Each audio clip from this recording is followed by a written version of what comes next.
Hi, I'm Kayla with WTI, and if you have a little child who loves to create and imagine and try new things, Rosie Revere Engineer and all the accompanying books are a great read for them.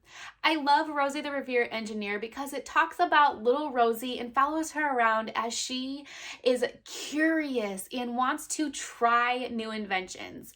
In this book, Rosie is willing to try new things. She creates helium pants and hot dog dispensers, so things that aren't typical, right? You're not typical invention. So it really helps to just show how creative she can be using different items that are at her disposal. Now, Rosie kind of feels ashamed when some of her inventions that she creates, maybe they don't work right away. What I love about this story, of course, is when Great Aunt Rose comes along and Rosie's invention maybe flaps a little bit, or at least that's Rosie's perspective.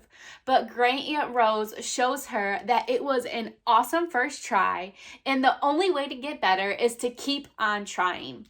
I love the message of perseverance, trying new things, and when you fail, to try again in this book. This is such a great book. Rosie Revere Engineer is one of our top favorites, along with the other books in this series. We literally will read them every single day. We just absolutely love them at our house.